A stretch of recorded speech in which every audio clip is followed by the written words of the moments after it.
Hi everyone, this is Eshwar. You are watching Eshwar's economy. So భారతదేశ ఆర్థిక వ్యవస్థ పునర్నిర్మించుకునేటువంటి క్రమంలో 2020 నాటికి 20 లక్షల కోట్ల రూపాయల ప్యాకేజ్తో మన ప్రధాని ఒక అద్భుతమైనటువంటి కార్యాచరణ ప్రణాళికని భారతీయుల ముందుంచారు. 5 ప్రధాన రంగాల మీద దృష్టిని కనుక కేంద్రీకరిస్తే ఈ క్రైసిస్ నుంచి మనం ఆర్థిక వ్యవస్థని వేగవంతంగా పురోభివృద్ధిని సాధించే క్రమంలో పనిచేయవచ్చని తెలియపరుస్తున్నారు. ఎస్, ఇప్పుడు దానికి సంబంధించినటువంటి అంశాలని కాంపిటేటివ్ ఎగ్జామినేషన్ యాంగిల్లో మనం అర్థం చేసుకునేటువంటి ప్రయత్నం చేద్దాం. సో ఇండియన్ ఎకానమీ, భారతదేశ ఆర్థిక వ్యవస్థ స్వయం స్వావలంబనను సాధించే దిశగా పనిచేయాలి. ఇది మొట్టమొదటి అంశం. దీనికే ఆత్మనిర్భర్ భారత్ అభియాన్ అనేటువంటి పేరుతో ఈ 20 లక్షల కోట్ల రూపాయల ప్యాకేజ్ని అందించడం జరిగింది. సరే, ఈ 20 లక్షల కోట్ల రూపాయలు డైరెక్ట్గా భారతదేశంలో ఉన్నటువంటి ప్రజల అకౌంట్లకు జమ చేస్తారా అంటే మనం తప్పులో కాలేసినట్టే. ప్రజల అకౌంట్లోకి డబ్బులు రావు. ఇక్కడ గమనించాల్సిన అంశం ఏంటంటే ఇది రిసోర్స్ అలొకేషన్ కాదు. ఈ 20 లక్షల కోట్ల రూపాయలను వనరులను 20 లక్షల కోట్ల రూపాయల వనరులను ప్రజలకు అందించడం లేదు. మరి ఏం చేస్తున్నారు? 20 లక్షల కోట్ల రూపాయల వరకు ప్రజలకు వెసులుబాటు కల్పిస్తున్నారు. సో అలొకేషన్ వేరు, ఫెసిలిటేషన్స్ వేరు. ఇది ఫెసిలిటరీ అంశం కింద దీన్ని గుర్తుంచుకోవాలి. రైట్, ఇప్పుడు విషయానికి వస్తే 5 పిల్లర్స్ ఏంటి? మొట్టమొదటి పిల్లర్ ఎకానమీ. ప్రపంచవ్యాప్తంగా ఇప్పటి వరకు కరోనా రాకముందు భారతదేశ ఆర్థిక వ్యవస్థ యొక్క ఎకానమీ సైజ్ ఏంటి? ప్రపంచంలో లార్జెస్ట్ ఎకానమీలో యాజ్ పర్ జీడిపి కనుక తీసుకుంటే, వినిమయ రేటు ఆధారంగా తీసుకుంటే 5th largest economy Indian economy. As per purchasing power parity, PPP అంటాం, దీని ప్రకారం తీసుకుంటే 3rd largest economy Indian economy. అటువంటి ఇండియన్ ఎకానమీ ప్రస్తుత పరిస్థితుల్లో దేశ జీడిపి ఆల్మోస్ట్ శూన్యం. ఇటువంటి స్థితిలో దీనిని పునర్నిర్మించడానికి రీకన్స్ట్రక్ట్ చేయడానికే భారత ప్రధానమంత్రి ఈ 20 లక్షల కోట్ల రూపాయల ప్యాకేజీని ప్రకటించడం జరిగింది 5 రంగాలపై. ఎస్, మొదటిది తీసుకుందాం. 1 ఎకానమీ. సో ప్రపంచవ్యాప్తంగా గుర్తింపు పొందినటువంటి ఆర్థిక వ్యవస్థని బలోపేతం చేయాలి. ఆర్థిక వ్యవస్థని బలోపేతం చేయాలంటే సో మొట్టమొదటి అంశం ఎకానమీ అనే దాని మీద తీసుకున్నారు. సో దీన్ని బలోపేతం చేయాలంటే ఏం చేయాలి? ఆర్థిక వ్యవస్థ యొక్క మార్కెట్ సామర్థ్యాన్ని పెంచాలి. అంటే ఇక్కడే మనం గమనించాలి, మేక్ ఇన్ ఇండియా 2014లో అధికారంలోకి వచ్చిన తర్వాత ఎన్డీఏ గవర్నమెంట్ ఒక అద్భుతమైనటువంటి స్లోగన్తో ముందుకు వచ్చింది, మేక్ ఇన్ ఇండియా, భారతదేశంలో తయారు చేయండి అని. అయితే ఇప్పుడు మేక్ ఇన్ ఇండియా అనేటువంటి ఈ స్కీమ్నే రీసెంట్ బడ్జెట్లో నిర్మలా సీతారామన్ గారు మేక్ ఇన్ ఇండియా సరిపోదు, అసెంబుల్ ఇన్ ఇండియా అని తీసుకురావాలన్నారు. ఇప్పుడు దాని స్థానంలో మేక్ ఇన్ ఇండియా కాదు, అసెంబుల్ ఇన్ ఇండియా కాదు, మేక్ ఫర్ ఇండియా అనేటువంటి నూతన విధానాన్ని తీసుకొస్తున్నారు. సో వోకల్ ఫర్ లోకల్ అంటే లోకల్ ప్రొడక్షన్, లోకల్ కన్జంప్షన్, 2 ప్రధానమైనటువంటి ఎత్తుగడలతో ఈ ఆత్మనిర్భర్ భారత్ అభియాన్ అనేటువంటి వినూత్నమైన కార్యక్రమానికి భారతీయ రాజకీయ నాయకులు శ్రీకారం చుట్టారనేది మనం గమనించాల్సినటువంటి వాస్తవం. ఎస్, ఇప్పుడు కొంచెం లోతుకెళ్తే మేక్ ఇన్ ఇండియా భారతదేశంలో తయారు చేస్తున్నాం. భారతదేశంలో తయారు చేసినటువంటి వస్తువులు భారతీయులుగా కాదు, ఇతర దేశాలకు ఎగుమతి చేసుకునేవాళ్ళు. ఎస్, అంటే భారతదేశంలో తయారు చేసి భారతీయులకి వాటిని కనుక అమ్మగలిగితే తద్వారా తయారు చేయడం వల్ల ఉద్యోగ అవకాశాలు వస్తాయి, అమ్మడం వల్ల స్వదేశీ మార్కెట్ డిమాండ్ పెరుగుతుందన్నమాట. కాబట్టి మొట్టమొదటిగా మనం ఫోకస్ చేయాల్సింది ప్రొడక్షన్ ప్రాతిపదికన ఉన్న ఎకానమీని. సో భారతదేశంలో ప్రొడ్యూస్ చేయాలి, భారతదేశంలోనే కన్జంప్షన్ జరగాలి. ఇది భారతదేశంలోనే తయారు చేసుకొని భారతదేశంలోనే వస్తువులను వినియోగించుకునే క్రమంలో ఇది స్వావలంబన ఎలా అవుతుంది? సో భారతదేశ ఆర్థిక వ్యవస్థలో ఆత్మనిర్భర్ అభియాన్ అనేటువంటి పేరుతో తీసుకొచ్చారు. ఈ అభియాన్ అంటే స్వావలంబన, self Reliance. Indian economy works for self Reliance. So Indian economy it self work for Reliance అనేటువంటి నానుడు కూడా ఉంది. సరే, రిలయన్స్ అనే సంస్థ కోసం పనిచేస్తుందనే దాని మీద కొంత హాస్యాస్పదంగా ఈ ప్రకటన చేస్తూ ఉంటారు ఆర్థిక మేధావులు. సరే, దాన్ని పక్కన పెడదాం. ఇప్పుడు మన అంశం అది కాదు. ఇప్పుడు మనం గుర్తించాల్సింది ఏంటంటే సెల్ఫ్ రిలయన్స్ అనేది 2020లో మాత్రమే వచ్చిన భావన కాదు. సెల్ఫ్ రిలయన్స్ అనేది భారత ఆర్థిక వ్యవస్థ యొక్క మౌలిక లక్షణాలలో ఒకటి అని గమనించాలి. ఏంటి భారతదేశ ఆర్థిక వ్యవస్థ? ప్రణాళికాయుత భారతదేశ ఆర్థిక వ్యవస్థని అంటే 1950 నుంచి ఇండియన్ ఎకానమీని తీసుకుంటే, ఫర్ సపోజ్ మీరు మొట్టమొదటి పంచవర్ష ప్రణాళికలో సైతం మొదటి పంచవర్ష ప్రణాళిక డాక్యుమెంట్స్లో కూడా సెల్ఫ్ రిలయన్స్ అనేటువంటి కాన్సెప్ట్ ఉంది. ఆ మాటకు వస్తే స్వయం సాధికారిత అనేటువంటి భావన 3వ పంచవర్ష ప్రణాళికలో బాగా హైలైట్ అయింది. 4వ పంచవర్ష ప్రణాళికలో ఉంది, 5లో ఉంది, 6లో ఉంది. అనేక ప్రణాళికల్లో స్వయం సాధికారితను సాధించే దిశగా మనం ప్రయత్నం చేస్తున్నాం.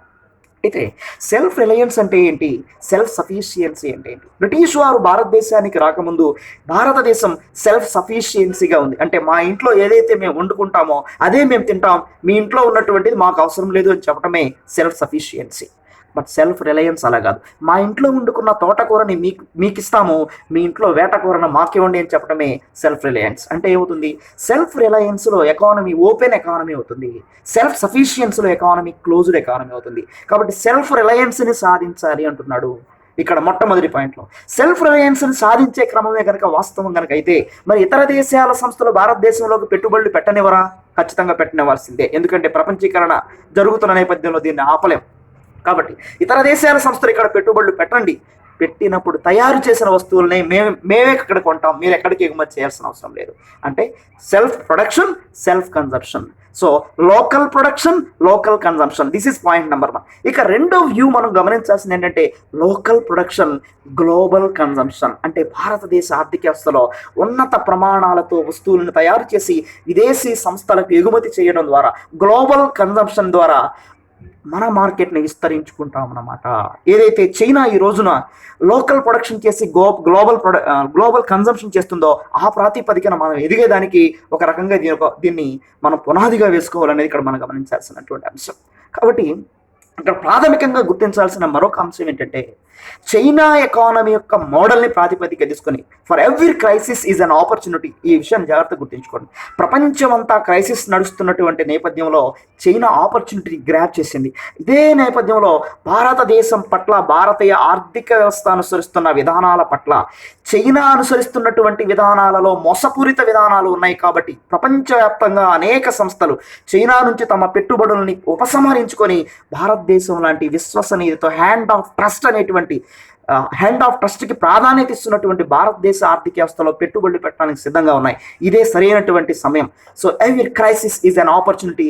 దాన్ని గ్రాప్ చేసే క్రమంలో మనం ఎకానమీని డెవలప్ చేసుకోవాలని ప్రధానమంత్రి మోడీ గారు మొట్టమొదటి పాయింట్లో చాలా స్పష్టంగా చెప్పారు. ఇక రెండో అంశానికి వస్తే, రెండవ ప్రధానమైనటువంటి అంశం ఇన్ఫ్రాస్ట్రక్చర్, మౌలిక సదుపాయాలు. ఏంటి ఇన్ఫ్రాస్ట్రక్చర్ అంటే?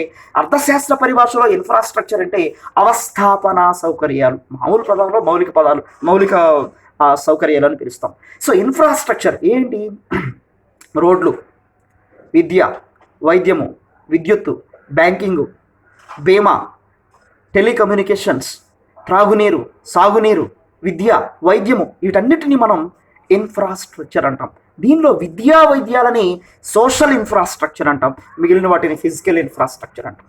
కాబట్టి మౌలికమైనటువంటి సదుపాయాలని బలోపేతం చేసుకున్న నాడే ఈ ఆత్మనిర్భర్ భారత్ అభియాన్ అనేటువంటి ఈ సంకల్పితమైనటువంటి కార్యక్రమాన్ని విజయవంతంగా మనం తీసుకెళ్లగలమనేది ప్రధాని యొక్క విజన్గా మనం గుర్తించాల్సినటువంటి అవసరం ఉంది. కాబట్టి మౌలిక వసతులను ఏర్పాటు చేసుకునే క్రమంలో ఆల్రెడీ భారత నిర్మాణం అనేటువంటి కార్యక్రమం 2005లో మనం ఆల్రెడీ చేసుకోవడం జరిగింది.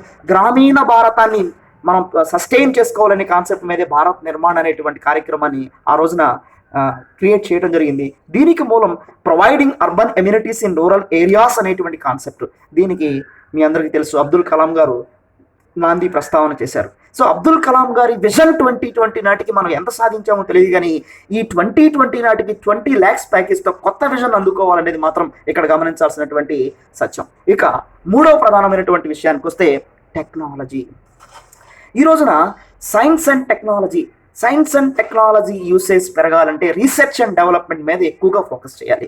కానీ భారతదేశం దురదృష్టవశాత్తు ఇప్పుడు వరకు రీసెర్చ్ అండ్ డెవలప్మెంట్ మీద చాలా తక్కువ నిధులు కేటాయిస్తుంది. అది మీరు ఇజ్రాయెల్ ఎకానమీని తీసుకుంటే రీసెర్చ్ అండ్ డెవలప్మెంట్ మీద ప్రపంచంలో అత్యధికంగా నిధులు కేటాయిస్తున్న దేశంలో మనం దాన్ని గుర్తించాలి. అమెరికా లాంటి దేశాల్లో ఏ దేశమైతే R&Dలో విస్తృతంగా పరిశోధనలు చేస్తుందో ఆ దేశము ఆటోమేటిక్గా ముందుకెళ్తుంది, సాంకేతికంగా కానీ ఇతరతర అంశాల పరంగా కానీ. కాబట్టి సాంకేతిక రంగాన్ని మనం డిజిటల్ ఇండియా అనేటువంటి కాన్సెప్ట్లో భాగంగా ఈ రోజున అన్ని ఆర్థిక కార్యకలాపాలు డిజిటల్ ట్రాన్సాక్షన్స్గా మారుతున్నటువంటి క్రమంలో దీన్ని గుర్తించినటువంటి ఘనత ప్రధాని నరేంద్ర మోడీ గారికి చెందుతుంది. ఇది మూడో ప్రధానమైనటువంటి విషయం. ఇక demography, this is fourth point.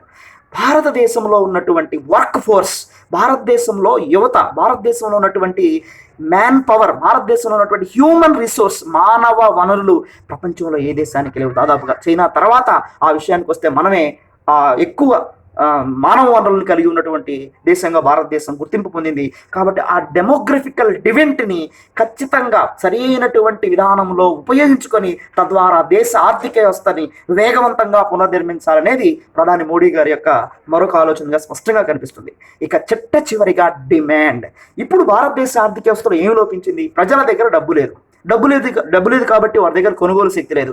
వాళ్ళ దగ్గర కొనుగోలు శక్తి లేదు కాబట్టి వాళ్ళు కొనరు కాబట్టి ఉత్పత్తి చేసేవాళ్ళు ఉత్పత్తి చేయరు కాబట్టి ఉద్యోగాలు ఉండవు కాబట్టి పేదరికం అనేది పెరుగుతుంది. పేదరికం ఉంది కాబట్టి పౌష్టికాహార వినియోగం పడిపోతుంది. పౌష్టికాహార వినియోగం పడిపోతే ఆయుర్దాయాలు పడిపోతే జీవన ప్రమాణం తగ్గిపోతుంది. జీవన ప్రమాణం తగ్గితే తలసరి ఆదాయాలు తగ్గుతాయి. తలసరి ఆదాయం తగ్గిందంటే దేశ ఆర్థిక వ్యవస్థ పడిపోతుంది. కాబట్టి అన్నిటికన్నా మోస్ట్ ఇంపార్టెంట్ ఇమ్మీడియట్గా తీసుకోవాల్సిన చర్య డిమాండ్ని పెంచాలి. ఆ డిమాండ్ని పెంచే క్రమంలోనే 20 లక్షల కోట్ల రూపాయల ప్యాకేజీని మేము అందిస్తున్నాం అనేది మోడీ గారి యొక్క తారక మంత్రంగా కనిపిస్తుంది. కాబట్టి ఈ ఆర్థిక స్వావలంబనను సాధించే క్రమంలో ఈ 5 పంచభూతాలని ఆధారంగా చేసుకుని దేశ ఆర్థిక వ్యవస్థ నిర్మాణం సాగించాలనేది మన నాయకుని యొక్క సంకల్పంగా మనం అర్థం చేసుకోవాలి. Thank you very much.